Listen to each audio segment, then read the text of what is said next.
솔직하게 말씀드리겠습니다. 정신과 약 누구나 다 끊을 수 있다. 이건 거짓말입니다. 안녕하세요. 정신과 약 단약만을 전문으로 다루는 노대현 원장입니다. 지금까지 약 150명이 넘는 분들의 단약을 직접 도와드리면서 한 가지 분명히 깨달은 사실이 있습니다. 단약이 어려운 분들은 따로 있다는 것, 그리고 그 이유는 결코 본인의 의지의 문제만이 아니라는 것입니다. 오늘은 10년 정도 넘게 약을 드셨거나 단약을 고민하면서도 나는 과연 될까를 마지막까지 망설이시는 분들께 가장 솔직한 답변을 드리도록 하겠습니다.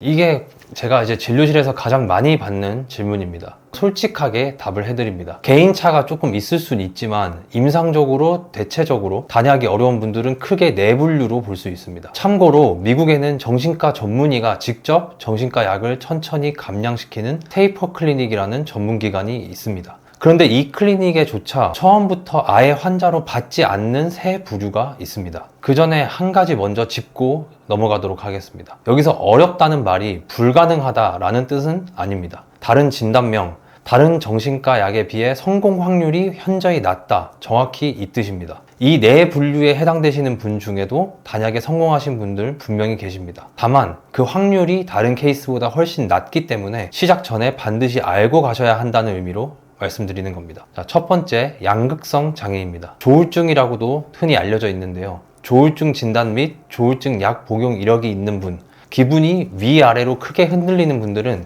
약을 갑자기 줄이시면 그 흔들림이 더 커지게 됩니다. 안전성이 무너지면 일상이 무너집니다. 그래서 더 위험합니다. 실제로 1996년 정신건강의학 저널에 실린 연구를 보면 양극성 장애 환자가 약을 빠르게 줄였을 때 재발률이 천천히 줄였을 때보다 20배나 높았습니다. 그래서 미국 클리닉은 이분들을 따로 분류하는 겁니다. 둘째로 조현병 진단 이력이 있는 분입니다. 조현병은 약을 통한 안정이 일상 유지에 직접적으로 연결되어 있습니다. 단약 자체보다 안정 유지가 우선이어야 하는 케이스입니다. 세 번째로 벤조디아제핀 계열 약물을 하루 약 6mg 이상 장기 복용해 오신 분, 저희가 흔히 알고 있는 자낙스, 아티반, 리보트릴 이런 약을 고용량으로 오래 드신 분들은 신경계가 이미 그 약에 깊이 적응되어 버려서 미국의 테이퍼링 클리닉에서는 완전 단약까지 100% 보장이 어렵다고 안내하고 있습니다. 2022년 Therapeutic Advances in Psychopharmacology에 실린 1207명 대상 조사에 따르면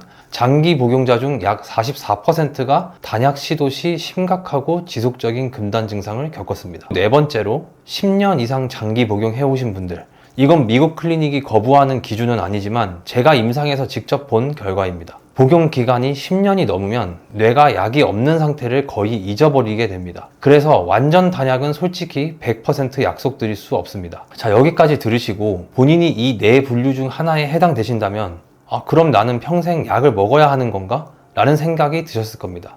하지만 진짜 중요한 이야기는 지금부터입니다.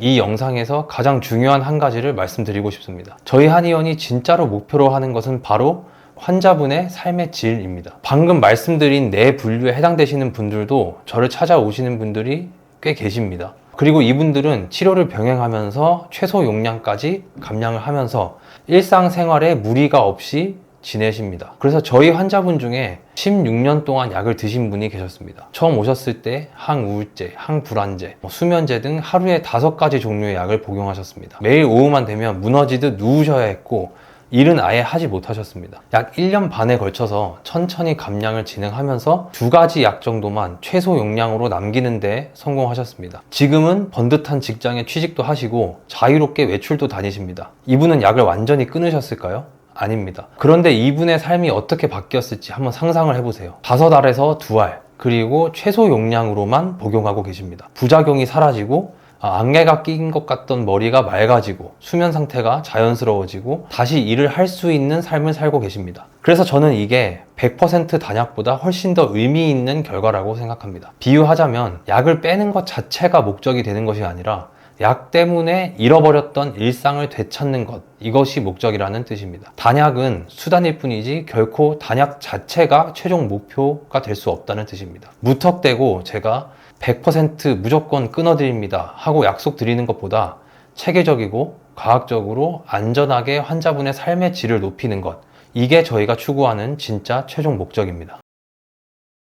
이것이 제가 가장 답답해하는 부분입니다. 정신과 약 단약은 의학적으로 매우 어려운 그리고 힘든 과정입니다. 그래서 100% 약속이 가능한 일이 아닙니다. 권위 있는 학술지 Addictive Behaviors에 실린 2019년 메타 분석에 따르면 항우울제를 끊으려고 시도한 환자의 약 56%가 금단 증상을 겪었고 그중 절반에 가까운 분들은 그 증상이 심각했다라고 보고했습니다. 2명 중 1명이 금단 증상을 겪고 그중 절반은 심각한 수준이었다는 뜻입니다. 더 결정적인 사실을 하나 말씀드리겠습니다. 영국에는 NICE라는 기관이 있습니다. 우리나라로 치면 보건복지부 공식 임상 가이드라인을 만드는 정부 기관입니다. 이 기관이 원래는 항우울제 금단 증상은 경미하고 단기간에 끝난다 라고 가이드라인에 명시를 하고 있었습니다. 그런데 2022년 이 가이드라인을 공식적으로 뒤집었습니다. 항우울제 금단 증상은 수개월 혹은 그 이상 지속될 수 있다라고요. 영국 정부조차 단약이 그렇게 단순한 일이 아니라는 걸 공식적으로 인정한 셈입니다. 이렇게 변수가 많고 정부조차 길게 갈 수 있다고 공식 인정을 한 약을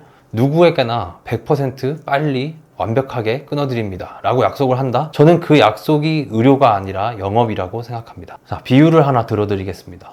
이가 다 빠져서 임플란트를 알아보러 다니시는데 어떤 치과에서 100% 성공합니다. 잇몸뼈 상태 안 봐도 됩니다 라고 한다면 이 치과 가시겠습니까? 가지 않으실 겁니다. 잇몸뼈가 약하신 분, 당뇨가 있으신 분, 흡연을 오래 하신 분, 혈압이 높으신 분, 이 모두가 다 다른 케이스일 수 있는데 어떻게 모두에게 100%를 약속할 수 있을까요? 단약도 똑같습니다. 아니 오히려 더 복잡할 수도 있습니다. 복용 기간, 약 종류, 용량, 진단명, 그리고 무엇보다 왜 이 병이 시작됐는지가 사람마다 완전히 다른데 무책임하게 모두에게 100% 단약을 약속드릴 수는 없습니다. 저는 차라리 솔직히 말씀드린 쪽을 택했습니다. 안 되는 분도 있습니다. 하지만 안 되는 분도 삶의 질은 분명히 회복됩니다. 이게 제가 환자분께 드릴 수 있는 가장 정직한 약속입니다. 이 질문은 정말 저도 많이 받습니다. 그리고 저는 정신과 의사 선생님들을 절대 비방하지 않습니다. 왜냐하면 약을 처방하는 사람과 약을 끊는 걸 도와주는 사람은 애초에 완전히 다른 역할이기 때문입니다. 정신과 의사 선생님들은 어떤 환자에게 어떤 약을 얼마나 쓸 것인가를 전문적으로 훈련받습니다. 그것이 그분들의 전문 영역이고 특히나 응급 상황에서 그 전문성은 사람의 생명을 살립니다. 극단적인 선택의 위기에 놓인 분, 급성 우울증으로 침대에서 일어나지 못하는 분, 극심한 공황으로 일상이 멈춰버린 분, 그런 분들 앞에서 즉시 약을 처방해서 무너지는 일상을 붙잡아드리는 일은 한의사인 저는 절대 흉내낼 수 없는 영역입니다. 그래서 저는 정신과 의사 선생님들의 일을 깊이 존경합니다. 그분들이 안 계셨다면 살아남지 못했을 분들이 분명히 계십니다. 하지만 그 약을 다시 어떻게 안전하게 줄여나갈 것인가, 이건 전혀 다른 임상 경험이 필요한 영역입니다. 치과 임플란트 비유로 돌아가 보도록 하겠습니다. 임플란트를 잘 심으시는 치과 선생님과 그 임플란트를 평생 관리해 주시는 치과 선생님은 역할이 다를 수 있습니다. 누구 말이 맞고 틀리고가 아니라 둘 다 필요한 것입니다. 다시 말씀드리지만 저는 한의사입니다. 저는 정신과 약을 처방을 하는 사람이 아닙니다. 처방할 수도 없습니다. 다만 제 자신이 14살에 미국에서 그 약을 직접 먹어본 사람이고 부작용 그리고 금단 증상을 겪은 끝에 결국 단약에 성공한 사람이며 지금은 정신과 약을 어떻게 안전하게 끊을 것인가만을 중점적으로 다루고 있고 정신질환이 오게 된 원인을 삶에서 진단하고 이것을 치료해서 약 150명이 넘는 분들에게 단약을 도와드렸습니다. 단약 시도가 실패할 때 보면 한 번에 너무 많은 양을 줄이거나 너무 빠르게 감량이 진행되는 경우가 대부분입니다. 잘못된 게 아니라 처방을 다루는 시선과 단약을 다루는 시선이 원래부터 다르기 때문입니다. 그리고 이건 제 임상 의견만이 아닙니다. 2019년 세계적 권위의 의학 저널 더 란셋 사이키아트리의 호로위츠와 테일러라는 두 정신양리학 전문가의 논문이 발표됐습니다. 이분들이 증명한 게 뭐냐면 예를 들어 항우울제 시탈로프람을 20mg 드시던 분이 2mg까지 줄였다고 해도 그 약이 뇌에 작용하는 강도는 여전히 절반 수준이 남아있다는 겁니다. 용량이 10분의 1이 됐는데 효과는 절반이 남아있다는 거죠. 이게 무슨 뜻이냐? 저용량이 됐다고 해서 약효가 비례해서 약해지는 것은 아니라는 뜻입니다. 그래서 약은 끝까지 절반의 절반, 다시 그 절반의 절반, 점점 더 작은 폭으로 미세하게 줄여나가야 합니다. 직선적으로 같은 양씩 줄이면 마지막 단계에서 금단 증상이 올 수도 있습니다. 이 논문은 지금 영국 왕립정신의학회가 단약 가이드를 만들 때 직접 인용하는 표준 연구가 되어 있습니다. 다시 말해 단약은 처방과는 완전히 다른 관점이 필요한 영역이라는 게 학계가 공식적으로 인정한 사실입니다. 그래서 처방을 다루는 시선과 단약을 다루는 시선이 다릅니다. 정신과 선생님 말씀이 틀린 게 아닙니다. 다만 약을 시작하실 때 도움받는 선생님과 내려놓으실 때 도움받는 선생님이 다를 수 있다, 이렇게 이해해 주시면 되겠습니다. 진료실에서 150명 넘는 분들의 단약을 도와드리면서 한 가지를 더 명확히 깨달았습니다. 약을 안전하게 끊는데 정작 가장 중요한 것은 감량 속도도 아니고 약의 종류도 아닙니다. 내가 왜 이 병을 앓게 되었는가, 이걸 본인의 삶 속에서 찾아내는 일, 병이 오게 된 원인을 찾는 것이 가장 중요합니다. 같은 우울증이라도 아이 셋을 키우면서 한 번도 힘들다고 말해본 적 없는데 막내가 학교 간 뒤 텅 빈 집에서 눈물이 멈추지 않는 분, 어머니의 우울증을 어린 나이에 혼자 감당하면서 내 감정은 꺼내면 안 되는 거라고 배워버린 분, 자녀의 정신과 진료를 따라다니면서 정작 본인에게도 같은 증상이 있다는 걸 뒤늦게 깨달은 분, 출발점이 완전히 다릅니다.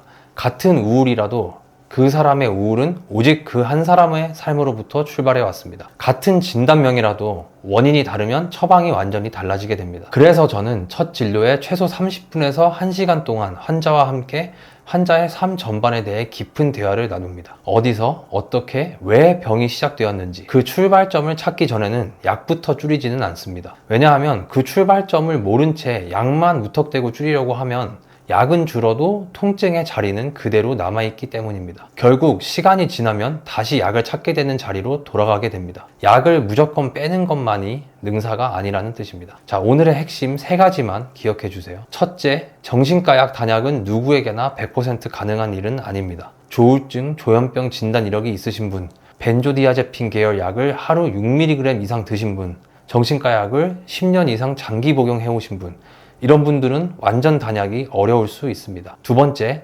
그러나 단약 자체가 목적이 아닙니다. 환자분의 삶의 질을 회복하는 것이 오히려 더 중요한 목적입니다. 최소 용량으로라도 일상을 되찾는 것만으로 인생이 완전히 달라질 수 있습니다. 셋째, 약을 줄이기 전에 먼저 나는 왜 이 병에 걸렸을까를 들여다보셔야 합니다.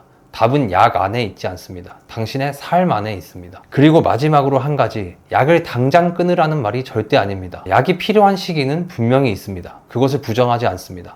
다만 언젠가 약을 내려놓고 싶다는 마음이 드신다면 그때 어떤 길이 있는지를 알고 계셨으면 좋겠다는 마음으로 이 영상을 준비했습니다. 나는 그냥 약을 100% 끊고 싶은 걸까? 아니면 내 삶을 되찾고 싶은 걸까? 그 질문 끝에 답이 있을 거라고 생각합니다. 여러분의 단약을 진심으로 응원합니다. 지금까지 노대한 원장이었습니다. 감사합니다.